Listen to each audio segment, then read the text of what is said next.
नाही मला कसे दिवस निघून गेले कळलेच नाही मला कसे दिवस निघून गेले कळलेच नाही मला मी सुरुवातीला म्हटल्याप्रमाणे माझी आज अवस्था झाली आहे. खूप काही आठवतंय डोळ्यासमोरून. आतापर्यंतच्या कितीतरी प्रसंगाची मालिका सरकते पण शब्द सापडत नाही. मित्रांनो, नकळत आपण जीवनाच्या एका अशा वळणावर आलो आहोत जेथून पुढे काय असा प्रश्न माझ्या समोर आहे. आपुलकीने शिकवणारे आणि पुढे आपुलकीने शिकवणारे, प्रत्येक गोष्ट सांगणारे, हे करू नको असे करा असे सतत मला शिक्षक म्हणणारे यांच्या मार्गदर्शनाला आज आम्ही मुखत आहोत. त्यांच्यासाठी एक मनावस्थ वाटतं. योग्य शाळा म्हणजे काय असतं आज कळते मला. शाळा म्हणजे काय असतं आज कळते मला. इथून दूर जाताना सगळं आठवतंय मला. बघता बघता शालेय जीवन पूर्ण झालं. कसं लढायचं कसं जगायचं याचं मात्र भान आलं. सर्व शिक्षकांसाठी एक सांगावंसं वाटतं. योग्य काय अयोग्य काय हे सांगता तुम्ही. योग्य काय अयोग्य काय हे सांगता तुम्ही. खोटं काय खरं काय हे समजवता तुम्ही. जेव्हा काहीच कळत नाही तेव्हा मार्ग दाखवता तुम्ही. आयुष्यातील प्रत्येक अंधारात प्रकाश दाखवता तुम्ही. आयुष्यातील प्रत्येक अंधारात प्रकाश दाखवता तुम्ही.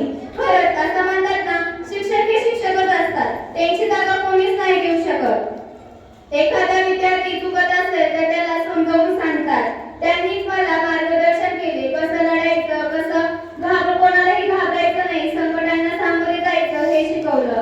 खरंच असे शिक्षक भेटायला नशीबच लागतं. खास माझ्या मित्रमैत्रिणींसाठी जीवनाच्या प्रत्येक वळणावर आठवण येत राहील. एकत्र नसलो तरी सुगंध दरवळत राहील. जीवनाच्या प्रत्येक वळणावर आठवण येत राहील.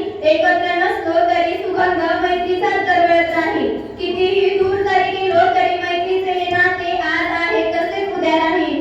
आज आहे तसेच उद्या राहील.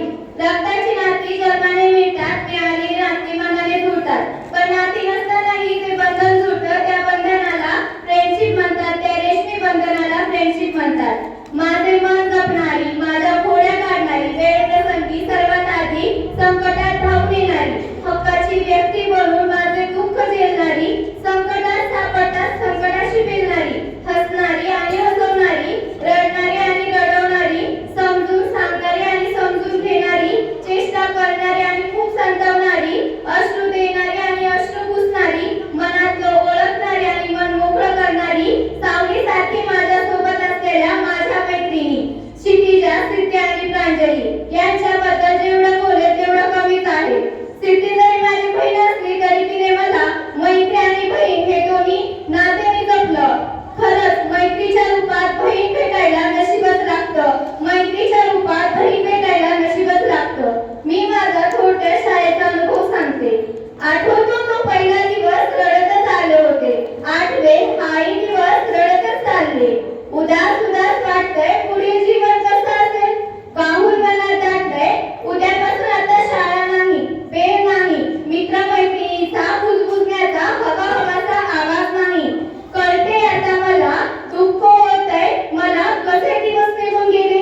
ते हसत रडत शिकणं, पडत उठणं चालणं, अडखळत अडखळत बोलणं, शिक्षकांची भीती, मित्रमैत्रिणीचा सहवास सगळं आठवतंय मला. बघता बघता शालेय जीवन पूर्ण झालं. हळूहळू पूर्ण झालं. कसं जगायचं कसं लढायचं याचं मात्र भान आलं.